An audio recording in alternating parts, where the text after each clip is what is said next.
In this episode, we'll talk about how Miss USA will win Miss Universe. My name is Dani Walker. Thank you for joining me for this episode. If you enjoy content like this, please consider subscribing and hitting that notifications bell.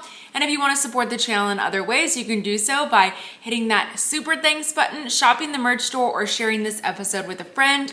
And my gift to you, if you are competing for a pageant, is a free pageant prep course that is linked in the description. In 2020, I created an episode much like this for India, and I cited a few changes that I thought the organization could make in order to improve their placement and ultimately win the Miss Universe title.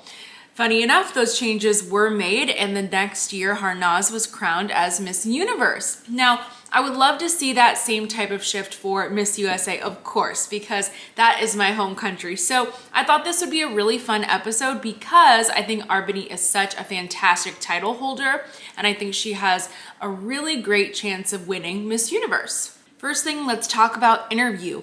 I have zero concerns about her interviewing skills. Even though we didn't get to see her complete behind the scenes interview, we did get to see a clip of it during the finals of Miss USA. But more importantly, we didn't have a typical onstage question format like we have in previous editions of Miss USA. The contestants were all seated together and they were asked questions in a much more casual and comfortable interview style. And she excelled at this. Now, the other thing that says to me that she can do a great job with interview / onstage question, and I'm gonna lump the two together because we have not seen her full behind closed doors interviews. So we can, though, learn from how she answers onstage questions.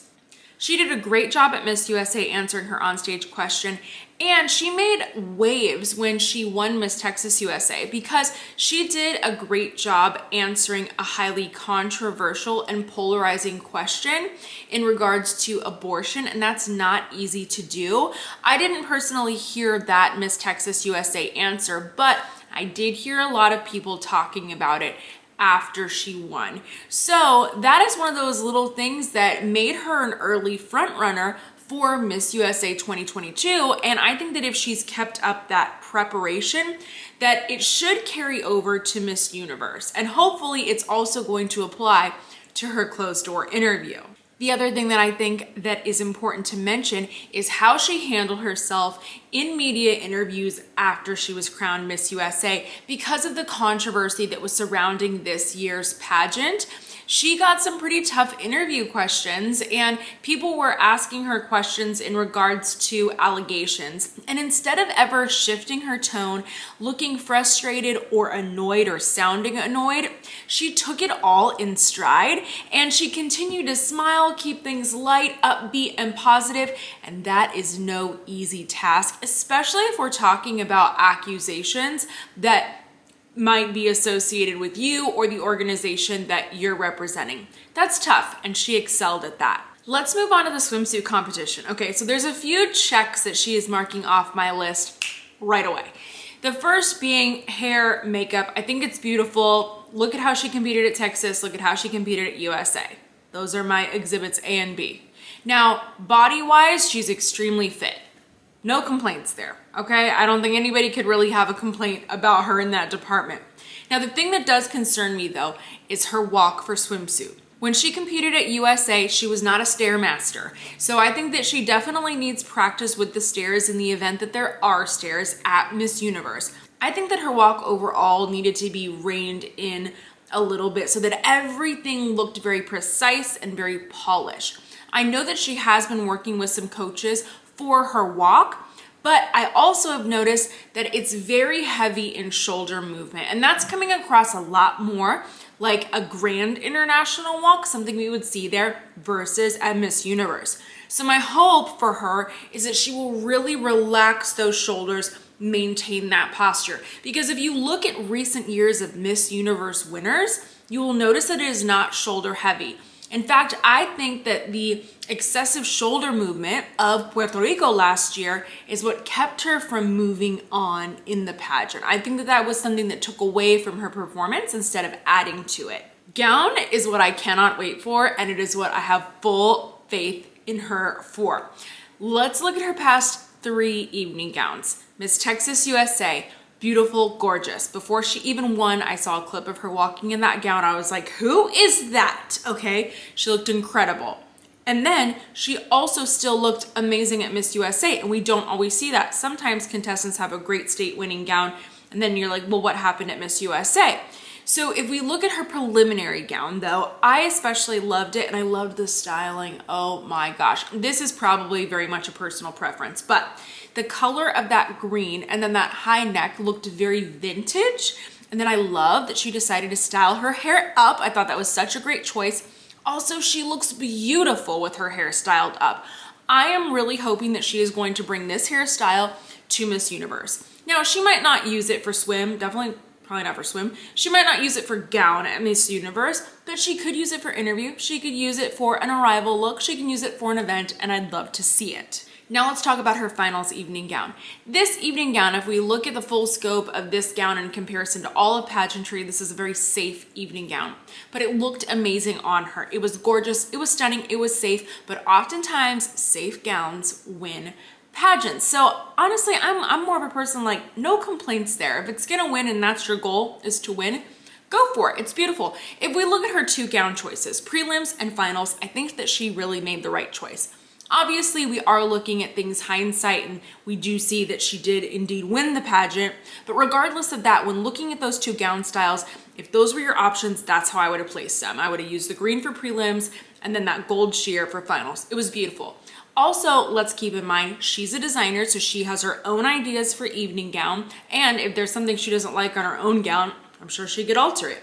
The other thing is that she has primarily been working with Filipino fashion designers for her evening gown styles. So my assumption is that she will work with one again and maybe have more of a hands-on approach to her own gown. I don't know about that part, but I think that regardless, that she is still going to have an incredible evening gown.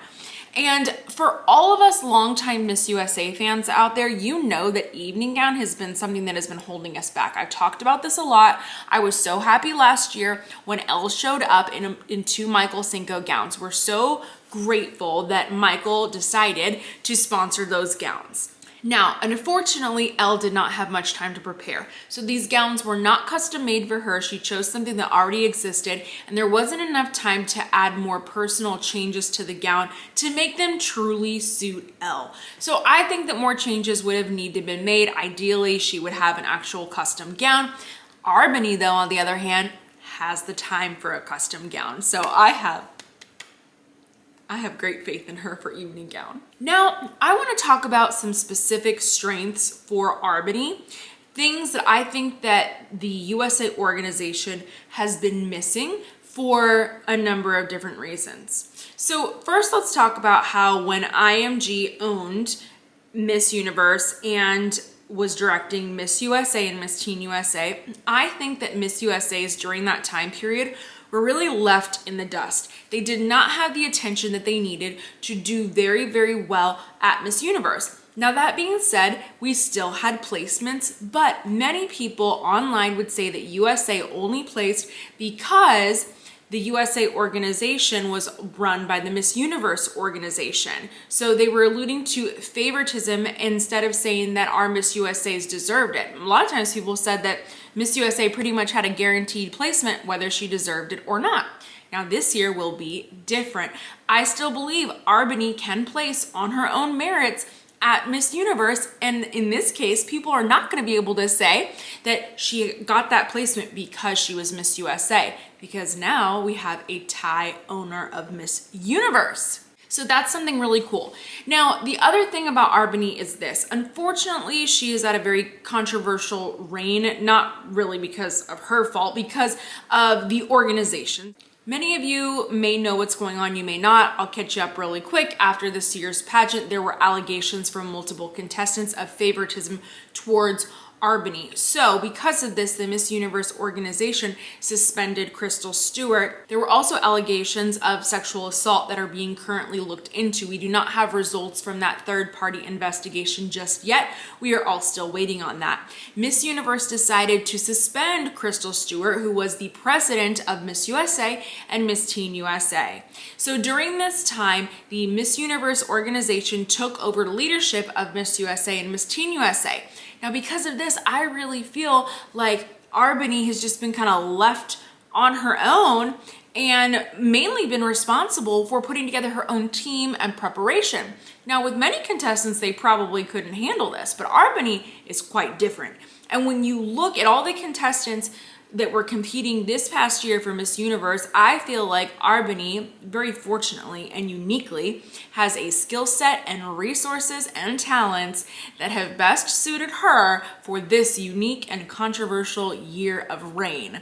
So the advantages for her is that she's put together a team leading up to Miss USA, and she's taken these steps to make sure that her journey is very personalized and unique to her in terms of all of her wardrobe, her hair, her makeup, her photo shoots, her preparation. I have to give credit to Arbany because I don't know anybody else to give credit to. I don't believe that Crystal Stewart has had a hand in her year of reign because of the suspension. And I don't think that the Miss Universe organization has taken a hands-on approach towards her either. So I feel really bad because she's just kind of like left out on her own to figure things out. But fortunately, I think she's doing a great job putting together her own team, seeking out help for walking, wardrobe, photo shoots, styling, all of that stuff. And also she just has a natural talent for those things as well because she is a fashion designer. Now here's also where I see some stars aligning for Arbany this year because she's unique, is that this year they decided to allow the contestants to design their own cape, which will be later auctioned off at the pageant. This cape will be used for the swimsuit competition. With this cape, the contestants are able to share really anything that's important to them. Now, here's the thing. I don't know if the contestants are allowed to outsource help with these capes or if they have to truly create these capes themselves. If they have to make them themselves, Arbany has a serious advantage because she's a designer and you know that she's gonna come up with something creative. So I cannot wait to see this cape element. I think it's gonna be very unique. The other thing is that she is a Filipina, she's half. And so she's in a unique position because she has fans from the US and then she has fans from the Philippines. Those are some really great fan bases when we combine them. So from even a marketing standpoint, you would get a lot of people rallying behind her, a lot of people really, really excited to see her compete. So it's really, really special to me, all of this. Also, Olivia Culpo just had her 10th year anniversary from the time that she was crowned Miss Universe. So how cool would it be about 10 years later to see another Miss USA crowned as Miss Universe? So lots of really cool special things. And I think that Arbany is just really, really well suited to be successful during this specific year at Miss Universe. Now, these are all positive things, but the downside really in the bigger picture going forward past this year, which is the thing that concerns me, is that all of these great things are happening because of Arbany. Like I said, her talent, her resources, her skills, all of those things. But once she gives up that title, once they crown the new title holder, we don't know right now who that title holder is going to be managed by, whether it's going to be Crystal Stewart again or whether it's going to be a new director. We don't really know. That's all up in the air. But the organization moving forward after Arbany, they're really going to have to make some big changes to keep up with countries like the Philippines, like Indonesia, like Vietnam, and the prep that they are putting into their title holders. Right now, it looks like we're headed in that direction. We're going in that direction. We have beautiful photo shoots, footage, like all the extra little odds and ends that show so much prep and effort from our title holder. But that can be attributed to Arbany and not the organization as far as I can see. Going forward, I don't have high hopes right now for the USA organization in terms of like what that future is going to look like for prep for title holders down the line. But maybe Arbany, after her year, can still have some sort of hand in that and be maybe helping or mentoring our next Miss USAs because she's done such an excellent job with wardrobe, hair, makeup, styling, all of that stuff. So who knows what the future holds for Miss Arbany, for Miss Universe, and for Miss USA, but it'll be exciting to watch everything. I'm excited to tune into this year's pageant. Thank you for joining me for this episode, and I can't wait to see you at the next one. I hope that you chose to subscribe and that you'll stay up to date with all my new Miss Universe episodes. Here's a few right here that I've linked for you. And if you have any requests for new episodes, leave those requests in the comments. I love hearing them. But thank you so much for joining me today, and I will see you real soon.